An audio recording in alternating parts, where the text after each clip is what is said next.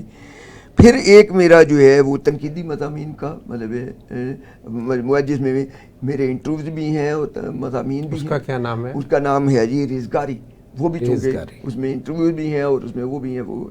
اور ایک اکثر پہلے لکھا ہوتا تھا ایک پنجابی کا مجموعہ زیر ترتیب ہے، ریزگاری ہمراہ لائیں. جی جی ایک پنجابی کا مجموعہ جو ہے وہ میرے خیال اس سال کے آخر تک آ جانے چاہیے وہ زیر ترتیب. جی محفل سخن چلی ہے تو آپ کا کلام بھی ہو جائے. جی سر ایک شعر ہے سر کہ ثابت ہوا ہے جرم محبت کچھ اس طرح، ثابت ہوا ہے جرم محبت کچھ اس طرح، کستا ہے مجھ پہ پھپتیاں یارو ہر ایک شخص. اور ایک غزل ہے کہ اب جو تیرا زور ہے وہ اور ہے، اب جو تیرا زور ہے وہ اور ہے، ظلم کا جو دور ہے وہ اور ہے. اور چور سب کو سنتے آئے ہیں یہاں، چور سب کو سنتے آئے ہیں یہاں، اصل میں جو چور ہے وہ اور ہے، اصل میں جو چور ہے وہ اور ہے.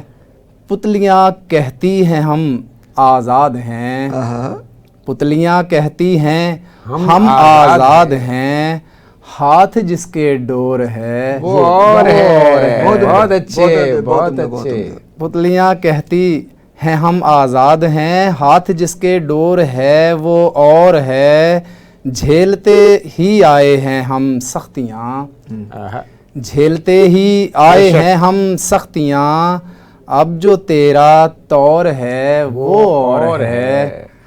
اور یوں تو ہر ایک آنکھ میں چبھتے ہیں ہم، یوں تو ہر ایک آنکھ میں چبھتے ہیں ہم، یہ چبھن کچھ اور ہے وہ اور ہے. واہ. یوں تو مجھ میں بحر و بر آباد تھے، یوں تو مجھ میں بحر و بر آباد تھے، اب جو دل میں شور ہے وہ اور ہے، اب جو تیرا زور ہے وہ اور ہے، ظلم کا جو دور ہے وہ اور ہے. بہت اچھے بہت اچھے بہت عمدہ. اچھا انجم صاحب آپ کی کتابیں بھی کچھ چھپی ہوئی ہیں. جی سر میری کا ذرا بتائیے کون کون سی کتابیں آپ کی؟ جی زمانہ طالب علمی میں پہلا شعری مجموعہ جس کا نام، طالب علم تو انسان تمام عمر رہتا ہے. جی وہ تو ابھی بھی ہے انشاءاللہ. جی جی. سب سے پہلا شعری مجموعہ سر محبت کس سے کرتا میں شاعری ہے اردو. اس کے بعد عہد عنایت جو ڈاکٹر عنایت علی بھٹی صاحب جو سائنس کالج وحدت روڈ میں ان کی بایوگرافی ہے. اور اس کے بعد ہے سر کڑوی حقیقت جو جس میں افسانے اچھا افسانے اور یادداشتیں ہیں. اور اس کے بعد ایک نظموں کی کتاب آئی جس کا عنوان ہے ایک بات سنو، اور ایک کتاب ہے اردو شاعری غزلیات ہیں، یہ ہے ایک بات کہوں. تو یوں 5 کتابیں آ چکی ہیں، اور ایک یہ ہے اور ایک بات کہوں. جی سر. حسین مجروح صاحب، آپ مدیر بھی رہے مختلف جرائد کے، اور آج کل آپ ایک صاحبان تحریک کے نام سے بھی کام کر رہے ہیں. اس کے حوالے سے کچھ بتائیے ہمارے ناظرین کو. یہ صاحبان تحریک جو ہے یہ کثیر الجہات تحریک ہے، بہت پھیلا ہوا ہے اس کا کام. اس کا موٹو یہ ہے کہ کتاب پڑھیں اور خرید کر پڑھیں. صحیح. اور اس کے لیے ہم عملی طور پر بھی وہ کر رہے ہیں. اور یہ تو بڑی اچھی بات ہے، کتاب تو خرید کر ہی پڑھنی چاہیے. جس معاشرے میں بھائی تہمت بھی مفت نہیں ملتی، وہاں پر کتاب جو ہے پتہ نہیں یہ جو ہے ہمارے مجروح صاحب، میں آپ کی بات میں اضافہ کر رہا ہوں کہ جتنی بے توقیر کتاب کو کیا جاتا ہے، جس قدر کہ وزٹنگ کارڈ بھی اس طرح سے نہیں لوگوں کو دیے جاتے جس طرح کتابیں جو ہیں بانٹی جاتی ہیں، تو مجھے خود یہ بہت اس پر افسوس ہوتا ہے. اس کے تحت اسباب ہیں. بات یہ کہ یہ عجب صنعت ہے کتاب کی صنعت، جس میں سبھی کماتے ہیں. صحیح. کیا کمپوزر، کیا جو ہے کاپی پیسٹر، کیا پریس مین، کیا جلد ساز، کیا ناشر، کیا دکاندار. گلا صرف ادیب کا کٹتا ہے. ایک تو وہ اپنا خون جگر جلائے، اور اس کے بعد جو ہے کمپوزر کو، پرنٹر کو، بائنڈر کو، سب کو پیسے ملتے ہیں. کاغذ کا جو کاغذ والے کو، بیچنے والے کو. جی. تو دیکھیں کیسا طرفہ تماشا ہے کہ ایک طرف تو شاعر ادیب جو ہے وہ اپنا خون جگر جلائے، اور اس کے بعد جو ہے وہ کتاب چھاپنے کے لیے بیوی کا زیور بیچے، دوستوں سے قرض پکڑے. کتاب چھپوانے کی ایک للک تو ہوتی ہے، اور کتاب جب چھپ جائے تو وہ ناشر جو منافع سمیت جو ہے وہ اپنا سارا بن پورا کر لیتا ہے، وہ کتاب کی نکاسی کی ذمہ داری نہیں لیتا. کتاب فروش جو ہے وہ بھی سنجیدہ کتاب کے بارے میں 100 نخرے کر کے اگر کتاب رکھ بھی لے احسان چڑھا کے، اس کی فروخت کا کبھی حساب نہیں دیتا. یہ تو اس کا ایک پہلو ہے. دوسرا اس کا پہلو یہ ہے کہ ہمارے ہاں ادیبوں میں بھی اور شاعروں میں بالخصوص ہر قیمت پر کتاب لانے کا جو ہڑاک ہے، اس نے بھی مطلب اس کو متاثر کیا، معیار کے اعتبار سے بھی، رفتار کے اعتبار سے بھی. اب دیکھیں کتنے ایسے بالخصوص شعری مجموعے جو ہیں وہ آتے ہیں جو چھپنے سے پہلے ہی جو ہے وہ مطلب فٹ پاتھوں کی زینت بن جاتے ہیں، یا جن کا جو ہے مطلب چھپنا جو ہے وہ تو ایک شاعر کے لیے ایک نفسیاتی اطمینان کا باعث ہوتا ہوگا، لیکن وہ کوئی ادبی طور پر اس فضا میں بہتے ہوئے سخن کے پانی میں اپنا کوئی خاص حصہ نہیں ڈالتا. اچھا مجروح صاحب، ایک تو وہ لوگ ہیں نا جو اپنی کتاب خود پیسے لگا کر چھپواتے ہیں وغیرہ. ایک وہ لوگ ہیں جو باقاعدہ ایک معاہدے کے تحت کتاب چھپواتے ہیں.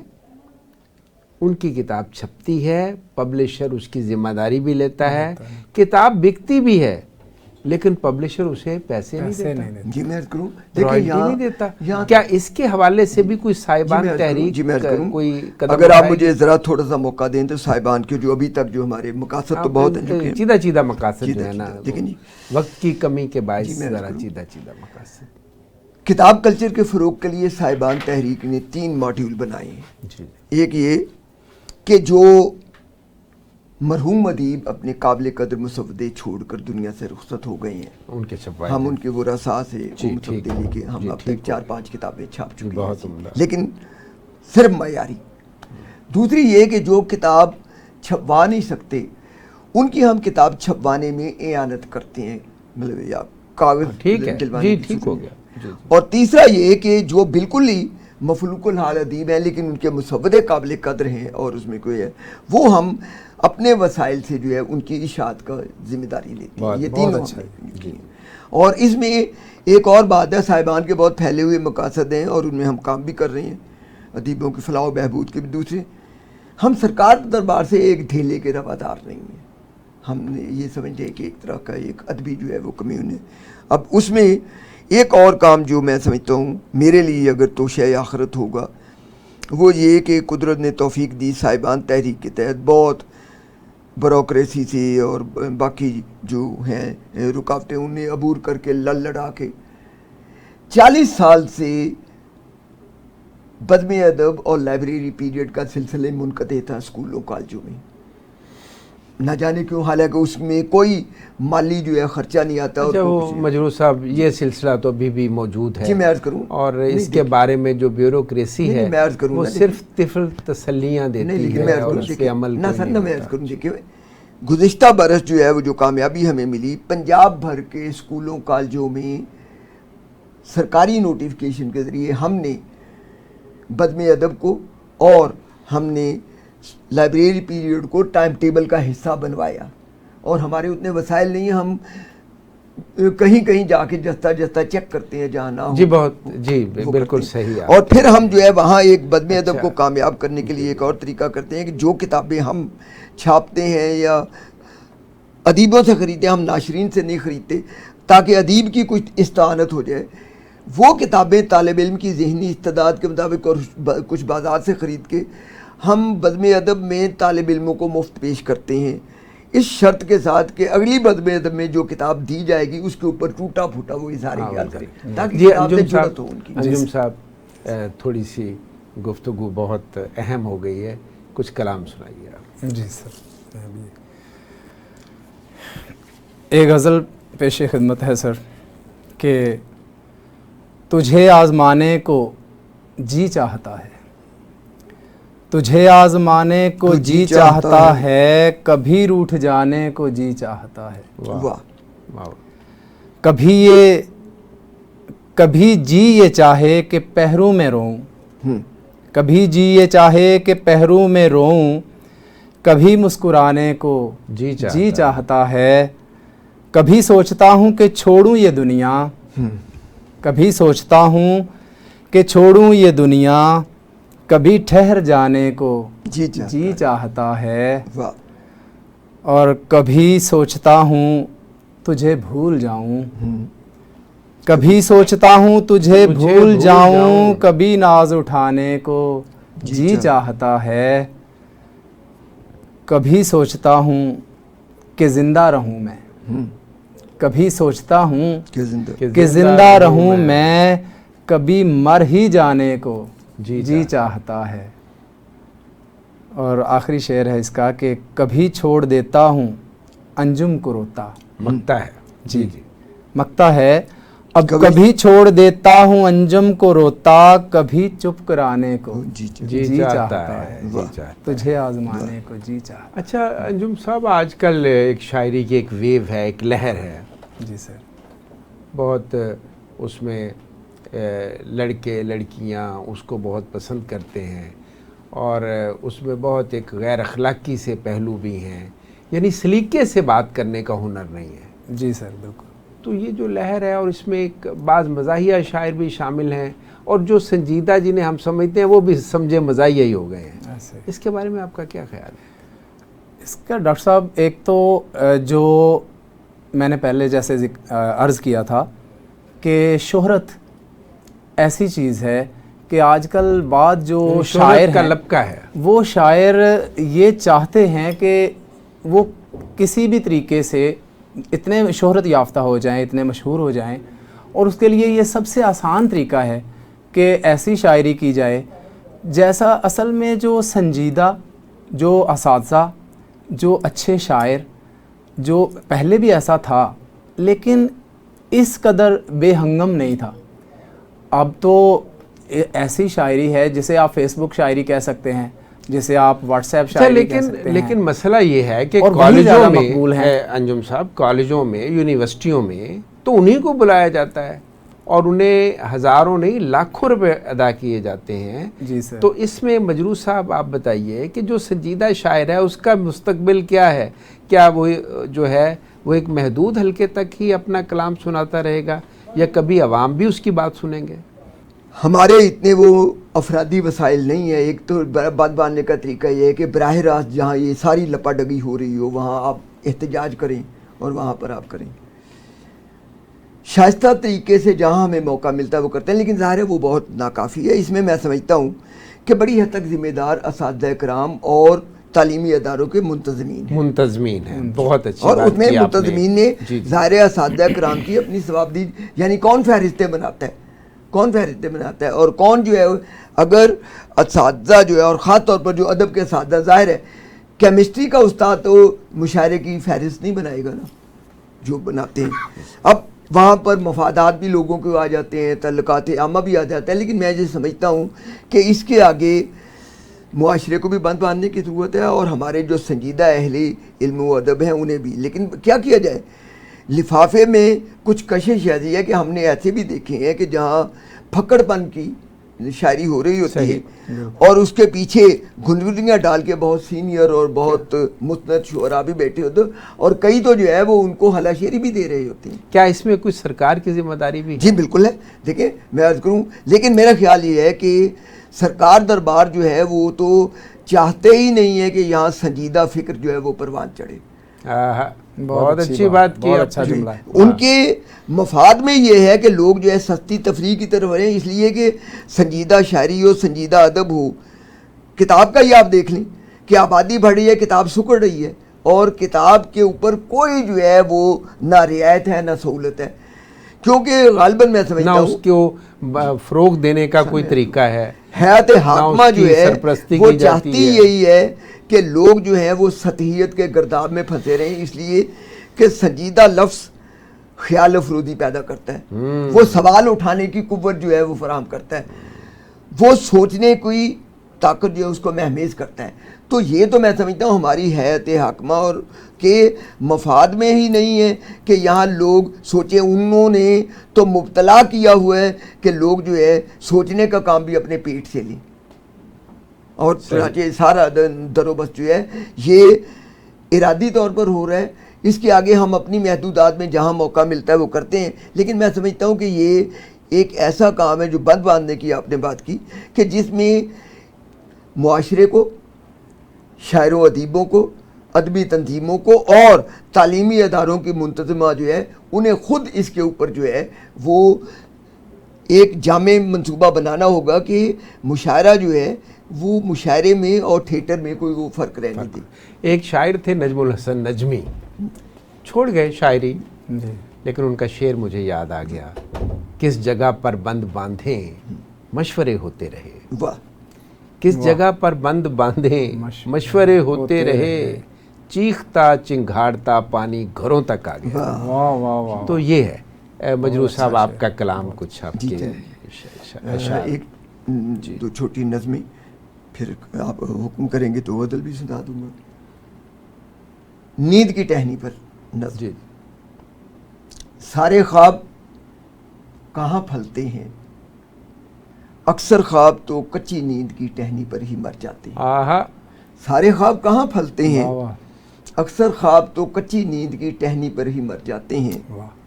باقی ماندہ تعبیروں کے پھانسی گھاٹ اتر جاتے ہیں. تھوڑے سے جو بچ رہتے ہیں دنیا کی ناشکری آنکھ میں تازہ جگنو بھر جاتے ہیں. تھوڑے سے جو بچ رہتے ہیں دنیا کی ناشکری آنکھ میں تازہ جگنو بھر جاتے ہیں. لیکن دنیا پیتل پر سونے کا رنگ چڑھاتی دنیا، لیکن دنیا پیتل پر سونے کا رنگ چڑھاتی دنیا خوابوں سے گھبرا جاتی ہے، جگنو بیچ کے کھا جاتی ہے. جگنو بیچ کے کھا جاتی ہے. یہ جو منظرنامہ آج کل جی یہی منظرنامہ حسب حال ہے. خوابوں سے ہم آنکھ چرانے لگے ہیں اور اپنے جگنوؤں کو جو ہے ہم جو ہے بیچ کے. جی. اور جی ایک اسی طرح کی چھوٹی سی اور نظم، مرجینہ کی واپسی، اس کو بھی منطبق کر لیجئے جو صورتحال ہو رہی. نئے بغداد کی بے آرزو گلیوں میں پہرے دار چوکس ہیں. نئے بغداد کی بے آرزو گلیوں میں پہرے دار چوکس ہیں. ہوا خاموش ہے اور دودیا بے سودیا شمیں فراق صبح میں ایسے پگھلتی ہیں کہ شبزادوں کو اندازہ نہیں ہوتا. ہوا خاموش ہے اور دودیا بے سودیا شمیں فراق صبح میں ایسے پگھلتی ہیں کہ شبزادوں کو اندازہ نہیں ہوتا، فصیلیں ڈھہ گئیں کب سے، فصیلیں ڈھہ گئیں کب سے کہ اپنے آپ سے بیزار شہروں میں سوائے چور دروازوں کے دروازہ نہیں ہوتا۔ بہت اچھا۔ فصیلیں ڈھہ گئیں کب سے کہ اپنے آپ سے بیزار شہروں میں سوائے چور دروازوں کے دروازہ نہیں ہوتا۔ نئے بغداد کے بے شاخ رستے میں علی بابا کا مسکن ہے، واہ جہاں حلیے بدل کر مہرباں مہمان آئے ہیں۔ واہ واہ نئے بغداد کے بے شاخ رستے میں علی بابا کا مسکن ہے، جہاں حلیے بدل کر مہرباں مہمان آئے ہیں۔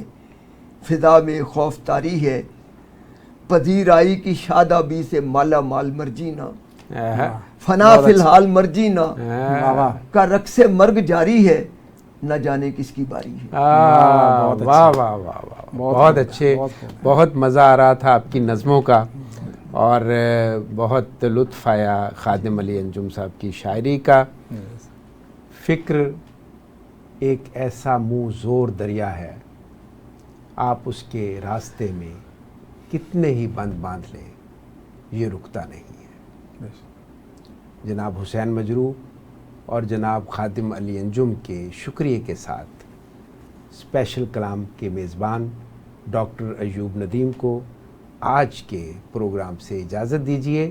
اللہ حافظ۔